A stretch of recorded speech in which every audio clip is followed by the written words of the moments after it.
Good morning. Hello, viewers. How are you all, dear students? Welcome to my new class. This is Mohammad Yusuf Ali Adnan from Khagrachuri district online school. In my previous class, I discussed with you about narration. In last class, I discussed passage narration, and before that class, I discussed detached narration. And today, I am going to discuss right form of verbs. You know, this is a very common item for the all students of 6 to 10. I think this class will be very helpful for you to understand right form of verb. If you are attentive and follow my class carefully, you will be able to use right forms of verbs. Please take your notebook and pen and try to write down some important points of my today's class.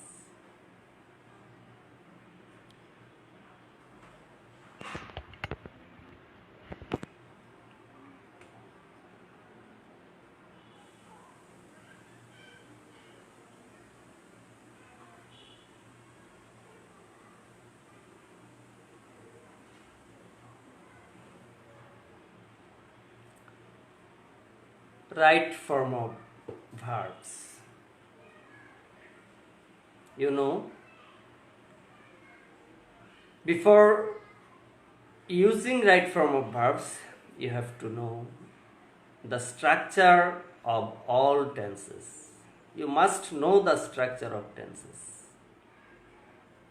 I think all of you know the structures of tenses. Look, here is an example. She goes to school. এখানে subject হলো she এবং she এর পরে goes use হলো। এর কারণ এখানে go হলো না, went হলো না, gone হলো না, will go হলো না, goes হলো। এর কারণটা কি? এর কারণটা হলো দেখো, নিচে যেই রুলসটা আমি শো করছি সেই রুলসটা একটু তোমরা ফলো করার চেষ্টা করো, তাহলে বিষয়টা ক্লিয়ার হয়ে যাবে। প্রেজেন্ট ইনডেফিনিট টেন্সে ভার্বের প্রেজেন্ট ফর্ম হয়, কিন্তু সাবজেক্টটা যখন থার্ড পারসন সিঙ্গুলার নাম্বার হবে, subject third person singular number হলে ভার্বের সাথে কি হবে? এস বা ইএস যুক্ত হয়। এখানে she third person singular number এবং শি এর সাথে কি ইউজ হলো? She goes, GOES। যদি সেখানে যদি অন্য ভার্ব থাকতো সেই ভার্বটার সাথেও এস বা ইএস যুক্ত হতো।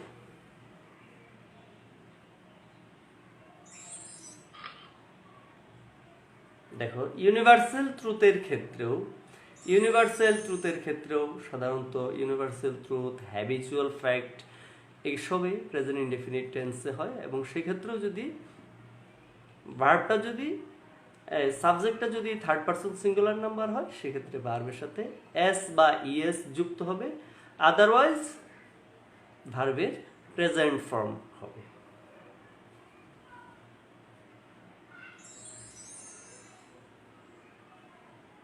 দেখো, কিছু দুরন্ত বালক তারা খেলছে, কিছু সময় এরা দুষ্টমিও করে। অনেকে ক্লাসে যদি এরকম কোনো দুষ্ট বালক থাকে কি হয়? ক্লাসের একেবারে 12টা বাজিয়ে দেয়। আমি প্র্যাকটিক্যালি যেটা দেখি, হ্যাঁ, ক্লাসে খুব দুষ্টামি করলে টিচারের কনসেন্ট্রেশনটাই ব্রেক হয়ে যায়। The naughty boys the naughty boy always disturbs the class, দুষ্ট ছেলেরা ক্লাসে ডিস্টার্ব করে সবসময়। Always, generally, regularly, usually, normally, everyday, এইসব শব্দগুলো যখন থাকবে, এ ধরনের অ্যাডভার্বগুলো যখন থাকবে, তখন তোমাকে ধরে নিতে হবে সেটা প্রেজেন্ট টেন্সে হবে। সাধারণত প্রেজেন্ট ইনডেফিনিট টেন্সে ভার্বের প্রেজেন্ট ফর্ম হবে। যদি থার্ড পারসন সিঙ্গুলার থাকে সাবজেক্ট, সেক্ষেত্রে এস বা ইএস যুক্ত হবে।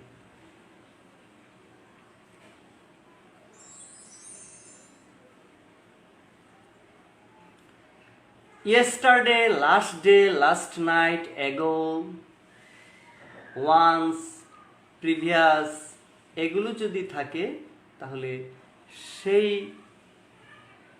সেন্টেন্সটা ধরে নিতে হবে পাস্ট ইনডেফিনিট টেন্সে আছে। যেমন ইয়েস্টারডে আছে, উই প্লেইড ফুটবল ইয়েস্টারডে, গতকাল আমরা ফুটবল খেলেছিলাম। ইয়েস্টারডে আছে, এজন্য শূন্যস্থানে একটি ভার্বের পাস্ট ফর্ম হবে, এটা আমরা ধরে নিতে পারি।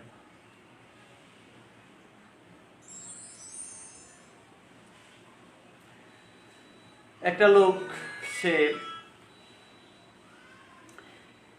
টিভি দেখছে, দেখো, যদি আগামীকাল সে টিভি দেখবে এরকম যদি হয়, সেক্ষেত্রে কি হবে? We shall watch TV tomorrow, আগামীকাল আমি টিভি দেখব, আগামীকাল আমি একটি কাজ করব। সেটা সাধারণত কি হবে?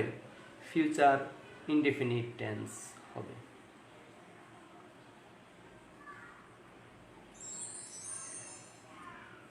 দেখো, একটা ছোট্ট ছেলে ক্লাসে বই পড়ছে। আমরাও প্রায় আমাদের স্টুডেন্টদেরকে এরকম পড়তে দিই, যে ভালো পড়ে, যার মধ্যে কনফিডেন্স আছে তাকেই সামনে ডাকি সাধারণত আমরা ক্লাসে। এখানে আমরা যেই নিয়মটি আলোচনা করব সেটা হলো, যদি নাও, দিস টাইম, অ্যাট প্রেজেন্ট এসব যদি থাকে একটা সেন্টেন্সে, তখন আমরা ধরে নেব সেটা প্রেজেন্ট কন্টিনিউয়াস টেন্স হবে। তোমরা জানো প্রেজেন্ট কন্টিনিউয়াস টেন্সের স্ট্রাকচার কি? সাবজেক্ট প্লাস এম অথবা ইজ অথবা আর প্লাস ভার্বের সাথে আইএনজি প্লাস অবজেক্ট। যেমন এখানে আমরা কি দিয়েছি? দ্য বয় ইজ রিডিং নাও, ছেলেটি এখন পড়ছে।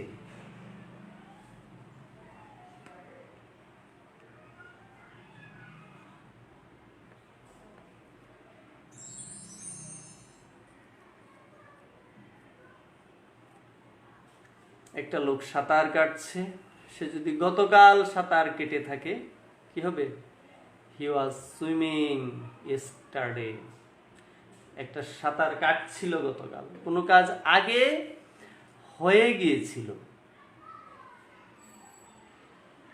সেটা পাস্ট ইনডেফিনিট টেন্স। কিন্তু কোনো কাজ আগে হচ্ছিল বা চলছিল, হি সাবজেক্ট, ওয়াজ অথবা ওয়ার, এবং ভার্বের সাথে কি আছে? আইএনজি যুক্ত আছে।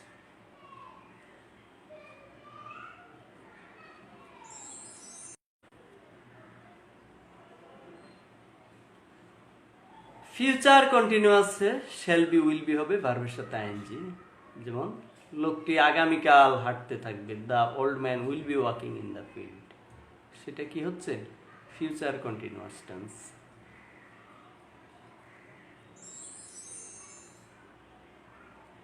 দেখো, আমেরিকার সাবেক প্রেসিডেন্ট এবং ফার্স্ট লেডি, তারা প্লেন থেকে ল্যান্ড করছে। They have arrived just now, তারা এই মাত্র পৌঁছেছে। প্রেজেন্ট পারফেক্ট টেন্স এটা। যদি just, yet, already, recently, just now এই ধরনের শব্দগুলো যদি থাকে, ধরে নিতে হবে সেটা প্রেজেন্ট পারফেক্ট টেন্স। এবং প্রেজেন্ট পারফেক্ট টেন্সের স্ট্রাকচারটা তোমরা জানো, হ্যাভ অথবা হ্যাজ প্লাস ভার্বের পাস্ট পার্টিসিপল ইউজ হবে।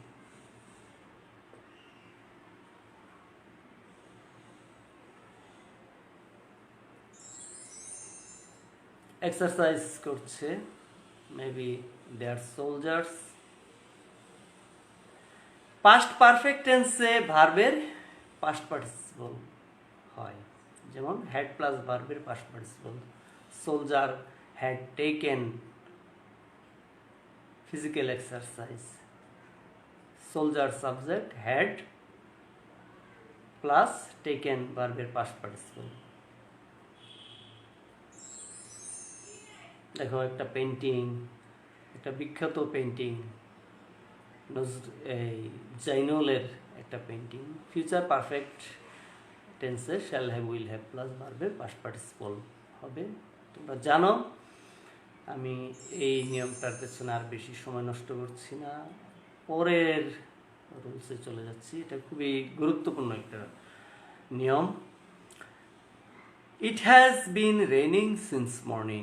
কোনো কাজ সকাল থেকে একটা কাজ হচ্ছে বা চলছে, যেমন সকাল থেকে বৃষ্টি হচ্ছে, এই যে দুই বোন তারা ছাদে বৃষ্টিতে ভিজছে, কারণ অনেকক্ষণ থেকে বৃষ্টি হচ্ছে, আর কি করবে, একটু ভিজে নি। It has been raining since morning. ঠিক তেমনিভাবে যদি এরকম আরেকটা কাজ চলে, ধরে নাও সকাল থেকে আমি 2 ঘন্টা ধরে পড়ছি, I have been reading for 2 hours। এরকম সিন্স এবং ফর এবং এরপরে যখন টাইমের উল্লেখ থাকবে, তোমাকে ধরে নিতে হবে এটা প্রেজেন্ট পারফেক্ট কন্টিনিউয়াস টেন্স। এটার স্ট্রাকচার হবে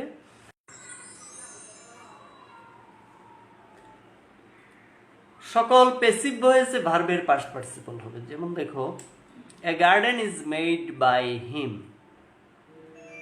এ garden is made by him, তার দ্বারা একটি গার্ডেন তৈরি হয়েছে। এখানে এই যে বাই এবং হিম, আসলে প্যাসিভ ভয়েস চেনারও কিছু সিস্টেম আছে। এই যে বাই আছে, দেখো বাইয়ের উপরে হিম আছে, সাবজেক্টের অবজেক্ট ফর্ম এবং বাই। এই কাজে এটা আমরা ধরে নিতে পারি কি হবে, এটা subject plus am is are plus ভার্বের past participle by plus object. এটা হলো প্রেজেন্ট ইনডেফিনিট টেন্সের প্যাসিভ ফর্ম।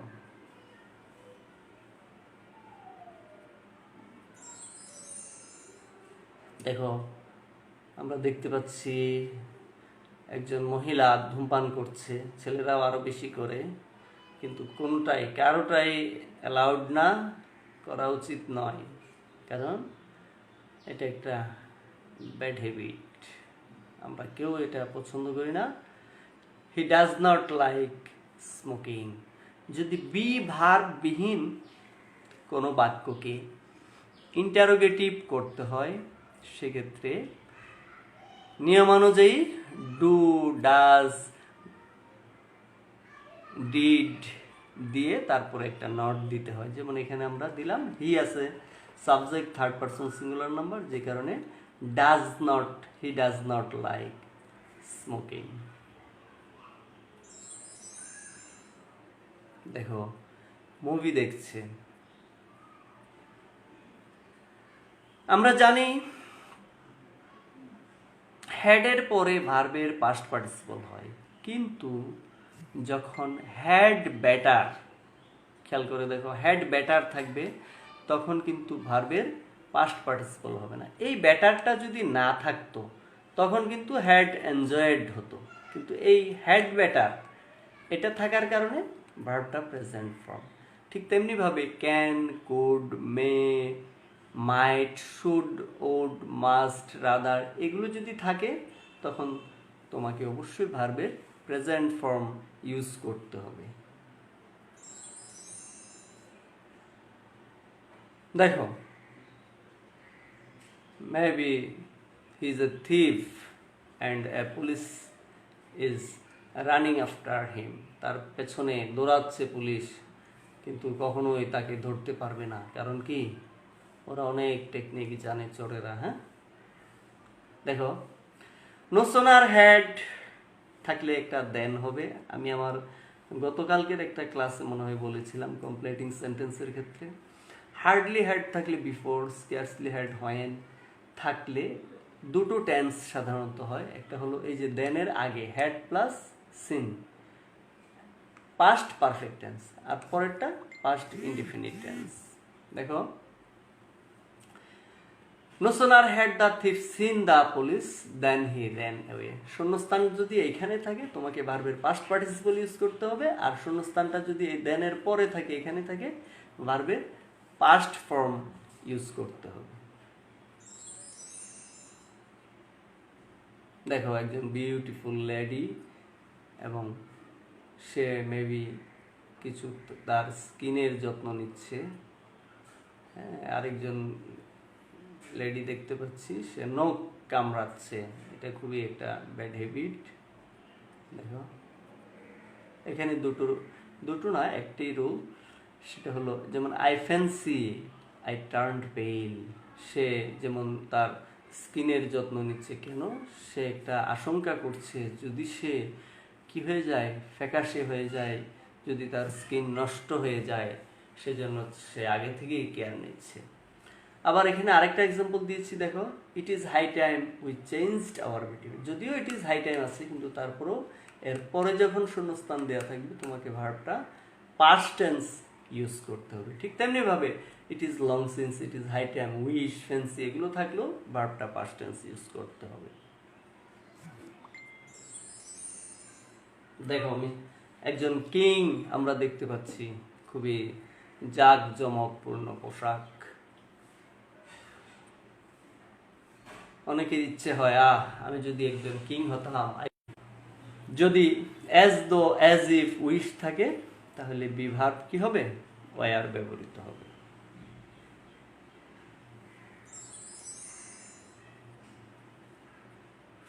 দেখো, অ্যাজ ইফ যদি থাকে, অ্যাজ ইফ যদি থাকে, যেমন শি বিহেভস, সে এমন আচরণ করছে, as if she new everything, যেন সে সব কিছুই জানতো। অ্যাজ ইফ এর পরে ভার্বটা কি হবে? সাধারণত পাস্ট টেন্স হবে। যদি আগেরটা প্রেজেন্ট থাকে, পরেরটা পাস্ট। আগেরটা যদি পাস্ট থাকে, পরেরটা হবে পাস্ট পারফেক্ট। এই নিয়মটা আমি নিচে লিখে দিয়েছি। You can write down and watch it later as it will be recorded. এই যে দেখো, আমি দ্বিতীয়বার যে এক্সাম্পলটা দিয়েছি, প্রথমটা অ্যাজ ইফের আগে বিহেভস প্রেজেন্ট টেন্স ছিল, পরেরটা পাস্ট টেন্স।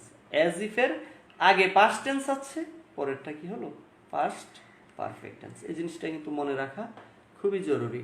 শুধু রাইট ফর্ম অফ ভার্বসের জন্যই না, এটা কমপ্লিটিং সেন্টেন্সের জন্য মনে রাখতে হবে আমাদের।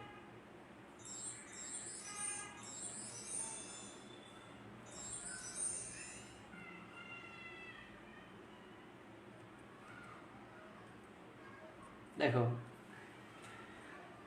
would you mind taking a cup of tea? সাধারণত আমরা জেন্টলি কাউকে কোনো কিছু অফার করলে, ভদ্রভাবে যদি আমি বলি, কেউ আমার বাসায় একজন গেস্ট আসলো, তাকে আমি অফার করতে পারি, would you mind taking a cup of tea? আপনি কি এক কাপ চা খাবেন?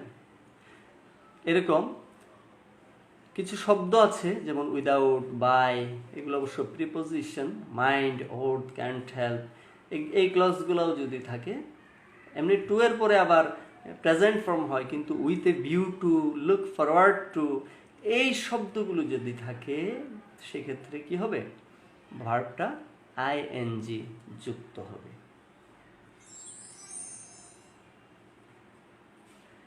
ইচ, এভরি, ওয়ান অফ, এগুলো যদি থাকে, সেক্ষেত্রে কি হবে? ভার্বের সিঙ্গুলার ফর্ম হবে। সিঙ্গুলার ফর্ম মানে কি? ওই যে থার্ড পারসন সিঙ্গুলারের সাথে যে ভার্ব ইউজ হয়, যেমন এভরিবডি লাইকস ফ্লাওয়ার। আমি এখানে বলতে পারতাম হি লাইকস ফ্লাওয়ার, অথবা শি লাইকস ফ্লাওয়ার।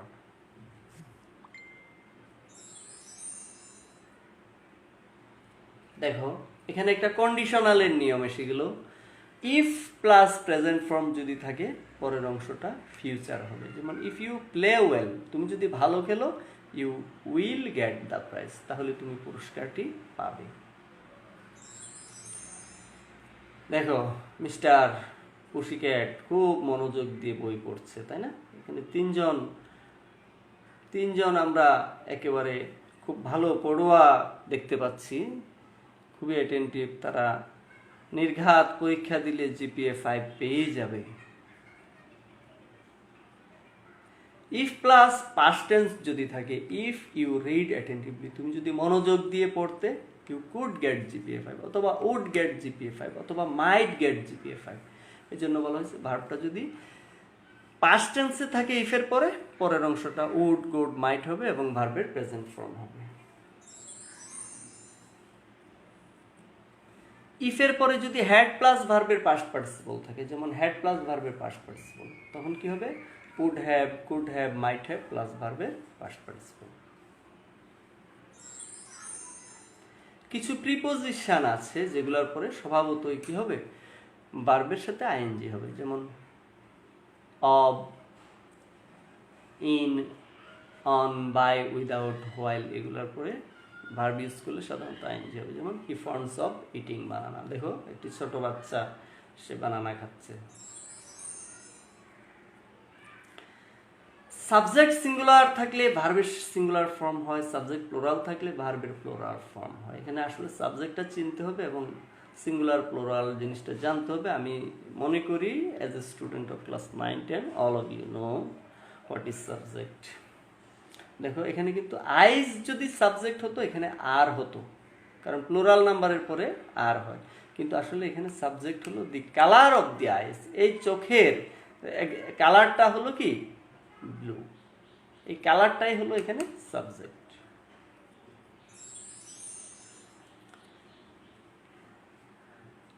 দেয়ার খুবই গুরুত্বপূর্ণ একটা নিয়ম, দেখো দেয়ারের পরে যদি প্লোরাল নাম্বার থাকে, যেমন 5 প্যারটস, 5টা প্যারট, এই জন্য এখানে কি হলো? আর হলো। কিন্তু একটা প্যারট যদি হতো এখানে কি হতো? ইজ হতো। অর্থাৎ দেয়ারের পরে যদি প্লোরাল নাম্বার থাকে, কোনো কিছু প্লোরাল যদি থাকে, যেমন এখানে 5টা প্লোরাল, কিন্তু একটা থাকলে কি হতো? ইজ হতো। 5 মাইল, দেখো দৈর্ঘ্য, ওজন, দূরত্ব, এগুলো যদি বোঝায় প্লোরাল হলেও, দেখতে প্লোরাল হলেও এগুলোকে একক হিসেবে ধরে নিতে হবে। যেমন 5 Miles is a long distance, 5 Miles আছে এজন্য কিন্তু আর লিখছি না আমি, এখানে নিয়মের একটু ব্যতিক্রম ঘটলো। আনকাউন্টেবল নাউন, যেমন মাঠের ঘাসগুলো, তোমাকে যদি আমি গুনতে দিই মাঠের ঘাসগুলো, এটা কি গোনা সম্ভব? সম্ভব নয়, বিকজ ইটস আনকাউন্টেবল। আকাশের তারাগুলো, আমরাও ছোটবেলায় অনেক চেষ্টা করতাম, দেখি কতগুলা গোনা যায়, কিন্তু আসলে গুনে এটা শেষ করা যায় না, it is impossible to count. So এগুলো আনকাউন্টেবল, দ্যাটস ওয়াই একটা ধরে নিতে হবে, যেমন the stars in the sky is beautiful. Train চলে যাচ্ছে, ট্রেন মিস হচ্ছে মেবি কারো। দেখো যদি লেস্ট থাকে, লেস্টের পরে শুড হবে এবং ভার্বটা প্রেজেন্ট ফর্ম হবে। লেস্টের নিয়মটা কিন্তু তোমাদের জন্য খুবই ইম্পর্ট্যান্ট একটা নিয়ম, আমার মনে হয় এটা একটু নোট ডাউন করে নাও, এটা জেনে রাখতে হবে। তো dear students, that's all from my today's class and I will try to discuss. Allah Hafiz. Thanks to all of you.